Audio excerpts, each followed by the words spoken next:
everyone, so today we're going to be doing my manga haul for December. I'm filming this kind of early because I honestly don't think I'm going to be getting any more manga for the rest of the year, so I thought I'd just get started with the things I do have for now. So let's just jump right in. I have some pretty exciting releases to show you that I've been waiting for a while, so we're going to start with those. So first is volume 12 of the Vinland Saga hardcovers. The last volume came out like over 2 years ago, I believe. So we finally have a new volume. I haven't even read volume 11. I've read 1 through 10, but I haven't read volume 11.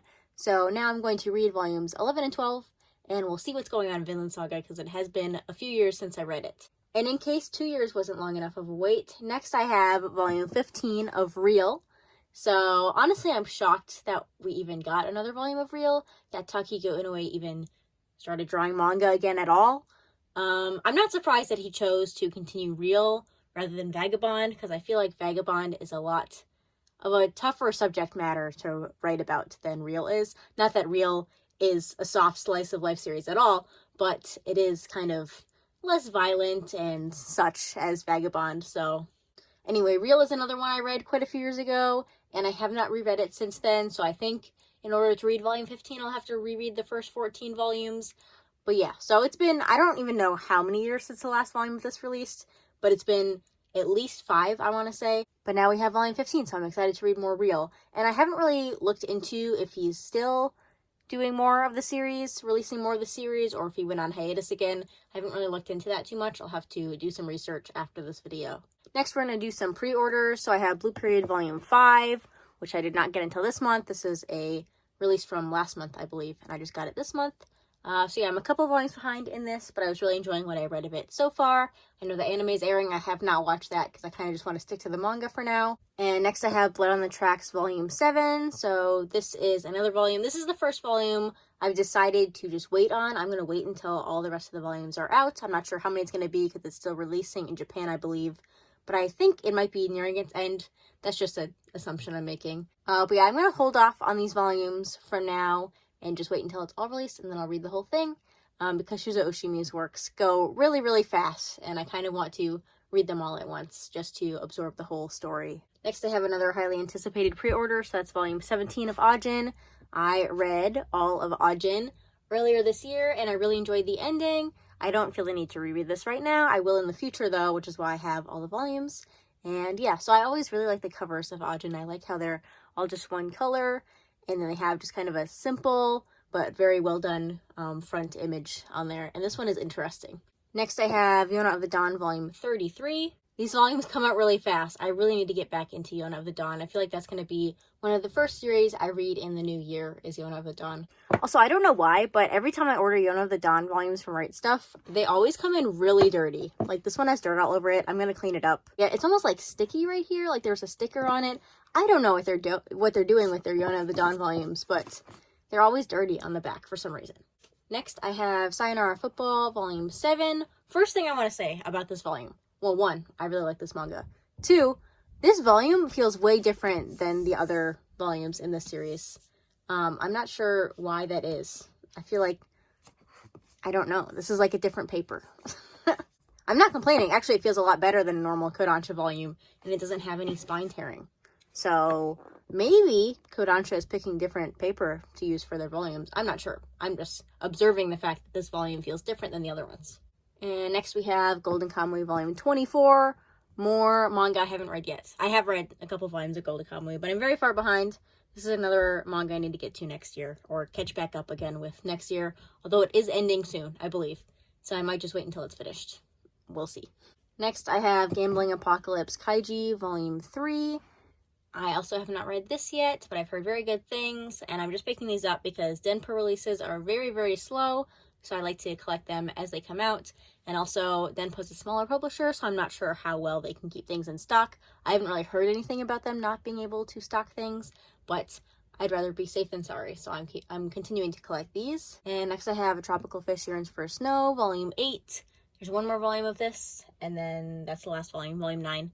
So I'll wait until that comes out and then just read the whole thing because I really enjoyed the first volume I read. Next I have Dai Dark Volume 3. So again, I haven't read this yet, but I have read Dorohedoro and I really like Dorohedoro. I just want to talk about the covers of this series. They're really nice. The quality itself is fantastic, but I really like the colors on this cover. It's just obnoxiously bright. This highlighter yellow with the purple, I really like it, especially the spine. So, yeah. Next I have Kageki Shoujo Volume 3, another great cover. I don't know how long the series is going to be, but 7C seems to be pumping out these volumes pretty fast, which is kind of unusual for them. So, and next up I have one backorder volume. So I've had Spy Family Volume 3 on my backorder list from Right Stuf for months now, and I can finally fill that gap that I'm sure has been bothering some people in my collection over here. And I can put Spy Family up where it belongs.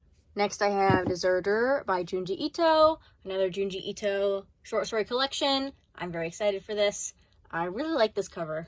It's very grotesque, but I always enjoy Junji Ito's grotesque art. Next is one I think I am the only person excited for, but that is Robo Sapiens Tales of Tomorrow. This is a, I believe, 2-volume omnibus about robots. That's all I know, is that it's about robots, so that's why I'm excited for it. I do know the art style is very interesting. It's very simplistic, I want to say. Oops, I'm bumping the light. It's very simplistic, but it's interesting nonetheless. And yeah, so this is put out by 7Cs, and it's like really floppy, but I like that. Feels like a really floppy paperback. Next, I have some things I picked up during the Right Stuf sale. The last of the things I picked up during the Right Stuf sale. So the first one is What's Michael? So this is an omnibus edition of this manga. So I have volume 1 and volume 2. I believe there's one more volume of this series coming out. At least one more. I could be wrong. But yeah, so I don't know what this is. I just know it's about cats, and I've heard good things about it actually, from people I trust. So yeah, I have this, and it's a cat manga. And I got it after my cat manga video, otherwise I would have included it in there. Next, I have Heavenly Delusion, Volume 1 and Volume 2. So this manga wasn't really on my radar. I kind of heard of it a little bit, but then I don't remember who I saw mention it, but I just looked at the synopsis just to see what it was about, because I'd heard of it, but I wasn't sure what it was about at all. I didn't have any idea. And I read that it was a science fiction post-apocalyptic story with some kind of mystery in there, and that intrigued me, so I bought it. There's only 2 volumes out right now. It's published by Denpa, so slow releases again, but I trust them to release their volumes, and the quality of their volumes, the physical quality, is always very nice. So I actually have more Denpa this month than usual, because they don't really release a lot of manga, but the ones they do are really good. And more Denpa manga, I got Maiden Railways. So this is by the author of Classmates and A White Rose in Bloom, and I really enjoyed those series, and I decided to try this one. This is kind of a collection of short stories, I believe. I think they're all focused on this train, or a train. So the last things I got this month are all one series. In fact, it's an entire completed series that I mentioned recently that I wanted to buy, and then I bought it all on Right Stuf, thinking that they weren't all going to come at the same time because a couple of them were out of stock, and that doesn't really bother me. I order out of stock volumes on Right Stuf all the time. And then I got a shipment, and they all came. So I have the entire series now, so I can read the whole thing whenever I get to it. But that's Kuroko's Basketball. So I have the whole thing, so I'm going to show you all the covers. Even though they're not, I don't feel like they're that impressive, but I'm still going to show you them all anyway. So this is Omnibus 1. The spines are nothing to look at, really. I like the colors, but that's about it. I guess volumes 3 and 4, or Omnibus 2. I'm just going to say the volume numbers that are up here. Volumes 5 and 6, volumes 7 and 8, volumes 9 and 10, 11 and 12. This is one of my favorite characters in this series right here. Actually, these are 2 of my favorite characters in the series on this cover right here.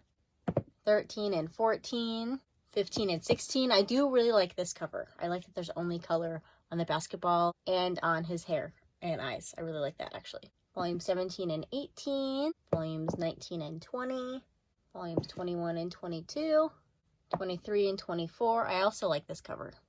25 and 26. I do think the art improves in the series as it goes on, just judging from the covers of the series. Volumes 27 and 28, and then 29 and 30, which is a little wrinkled up here, but I think I can fix that pretty easily. So yeah, this is the entire 30-volume long series of Kuroko's Basketball in 15 omnibus editions. So I've watched this anime several times. I really, really enjoy this anime, and I want to talk about it on my channel. So I bought all the manga so I can read all the manga. I'm sure I will enjoy the manga. And yeah, there's no way to buy the anime, or I would just buy the anime like I did with JoJo's Bizarre Adventure. But I did want to own it, and now I do. Alright, so I'm just creating the thumbnail, as you can see, and I forgot to mention that I got the art book for Toilet Bound Hanako-kun, and I almost forgot to include this in the video. But yeah, I got this. It's very beautiful. This is the officially licensed Yen Press one. I got it from Right Stuff. And yeah, I haven't looked through it too much yet. I just know that the art for the series is beautiful, and I'm really happy I have this art book. So I think this is a good image to leave it on as I do the outro. So thanks for watching. Let me know if you have any thoughts about the manga I talked about in this video, or let me know what you picked up this month, or what you're excited to pick up next month. But yeah, that's going to do it. Thanks for watching, and I'll see you next time. Bye!